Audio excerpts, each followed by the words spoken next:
See, there's probably people out there that think old J Snip 4 is just leaving his good, fantastic paying job in Brandon, Florida, and going to Tennessee to make, a lot less. To tell you the truth, almost, not quite, but almost a third less. Yeah, about a third less, almost. Excuse me. Not making it, in other words, 2/3 less, you could say. So, 3/3 would be my current pay. 2/3 would be nice. I'm going down to 1/3. Having said that, I'm going to make this happen, and that'll just be my beginning pay until we get this little restaurant thing going. Assuming we don't have major problems that I'm fixing to tell you about right now for the country and the world. Now, I've mentioned 2012 stuff, Mayan calendar, this and that. And I thought about this big solar flare. The big one, the Carrington event, late 1800s, 1880 or 1889, somewhere around there. It was known as the Carrington event. It's the largest solar flare that we've ever witnessed as people on this planet. And it was so powerful enough, it knocked the telegraph wires out. Just set a lot of it on fire. Literally.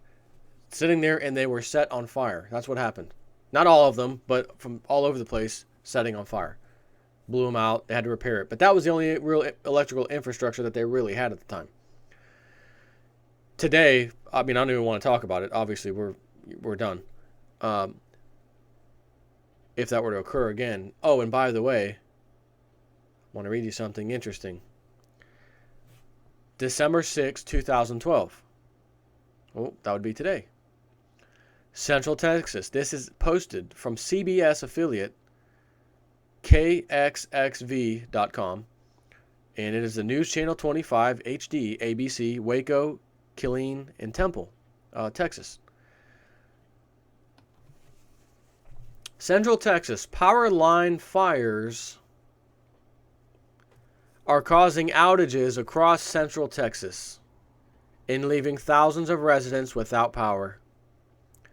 According to the Encore Electric Delivery Company power outage website, about 2,700, almost 2,800 customers have been affected in the Central Texas area. Not a whole lot, but bear with me. There have been 14 power outages reported affecting 649 customers in McClellan County, 6 outages reported in Bell County, and it says customers in Correll and Falls County were also affected. One power line fire occurred on Highway 6 at County Roads 112 and 113, or 112, 113 County Roads, near Riesel. State troopers say Union Pacific is stopping train service through the area because of the fires. Troopers are also reporting similar pole fires in Troy, Temple, and Waco, Texas. The Baylor University campus experienced power outages at 7:10 a.m. Thursday morning, but power was restored about an hour later. So we have multiple areas relatively close by, different areas, counties or cities or whatever. Not a whole lot of people affected, but the same thing happening. When's the last time, I have like little eyelashes flipping around my eye. When's the last time you heard of a story like this? Power poles, power lines, technically is what they're saying. Power lines catching fire. Maybe if there was a fire in the area and it blew across, a big old area and caught the telephone poles and stuff on fire. Yeah, I'd buy that.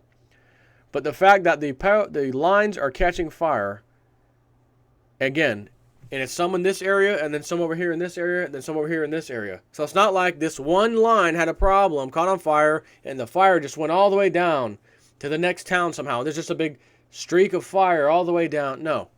There's a fire over here on a telephone wire. That's one incident, one area. There's another one over here, whole different other area, same exact type of incident. Another area, same exact thing. What does this mean? It means that I think the sun, as I've been saying and following, is becoming quite angry. And all those ancient depictions on rocks and areas of the Mayan people like rock carvings and on their walls and bricks and stuff that they, blocks, whatever the hell you want to call it, that they built their stuff with, shows these big, purposely big suns. The ball of fire, big fire, and it looks angry and. Oh, that's just an old mythology. They were real creative. Turn on the Discovery Channel or History Channel. Those old Mayans were real creative. It just depicts, the sun, and they like to watch the movement of the sky, and that's just a sun. No, I don't think it's just a sun. I think there's a point being made. The sun gets angry every so often. So what else is around the sun? Oh, December 21st, 2012. All these other dates and cycles right there next to it. Mentioning at the end of this one cycle, it starts over. And again, looking at other things from the Mayans, there appears to be some turmoil coming to planet Earth. And I don't just mean in the economic or political or whatever way. I mean in the Mother Earth way. And power lines, whatever you want to call it. You got these massive, I saw that sinkhole the other day. It was 3 or 4 football fields in size. Well, in Indiana or something. I mean, I've never seen a sinkhole happen like that. Absolutely brutal in size. So, anyways, and I know I got 2 months to go roughly. Jason at 4 is trying to get on out of here in a hurry to get up to Tennessee. So, this was very interesting. I got to tell you, I have never seen this. I've never read a story. Has there ever been a power line that caught on fire? Most likely.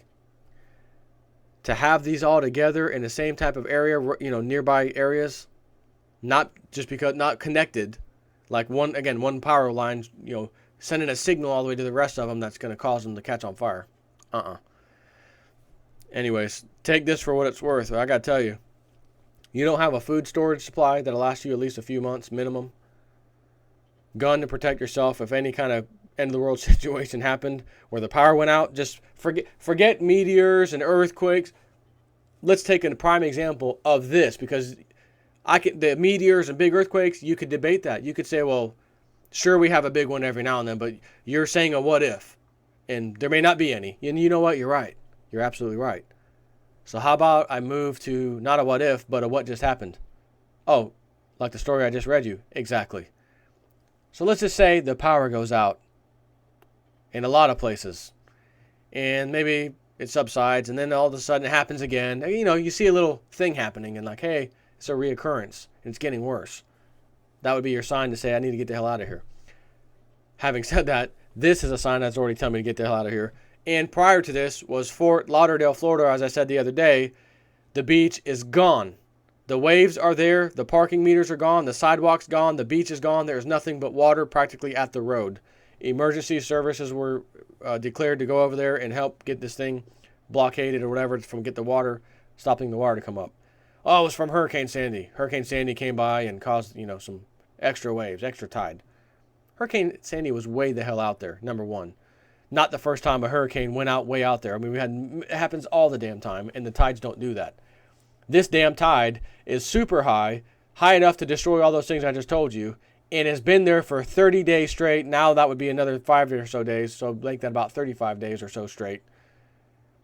It hasn't subsided from the last thing I've checked. So that was another reassurance for me. Yeah, Tennessee was a good call, J Snip. And then I see this crap, power going out. If the power goes out, that would be a good scenario. So forget the comet, the doom and gloom of earthquake. Let's just say the power went out, because this just happened on a small scale, but it's a legitimate thing for me to say now. You don't suppose people who, once they realize, again, after a few days, it won't take longer, just a few days, people would realize the power's not coming back on. Or if they thought, well, maybe it'll take another couple weeks, or we're being told it's just one more week to chill out. Oh, trust me, you'll chill out.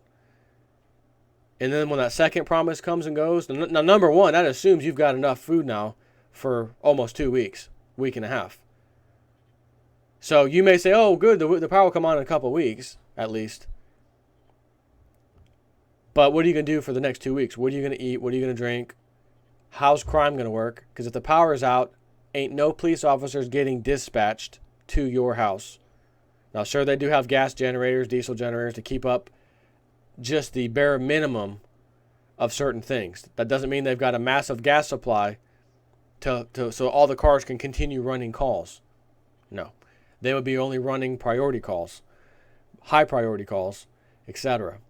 Having said that, you would have bad guy activity, if you will, all over the place taking advantage of that, which is why you need a gun with plenty of ammo. That doesn't mean go crazy, but just plenty of ammo to take care of yourself in a situation like that. There used to be a song from Biggie Smalls, Notorious B.I.G. Hoes, money, and clothes, all a brother knows. I'm going to rewrite that. Guns. What was the one I used to do? Guns, food, and clothes. Man, I wish I would have known. I wish I would have done it when I was told. Something like that. I used to say it a long time ago. Food, guns, and gold. Man, I should have did it when I was told. Those are the three things you have to have. Precious metals, food storage, and a gun. In order, technically, food storage, gun to protect yourself and family from any kind of crazy thing like that. And number 3 would be silver. Now again, if all those things happened after silver prices went way up, then you'd turn those priorities around. You would have wanted to have gold and silver first so that you could then sell some and buy plenty of food and, a gun or whatever you would need, because if you had a massive profit sitting in your hand. However, I don't think it's going to go that way. So food, guns, gold, or a gun, just purely for protecting yourself and your family.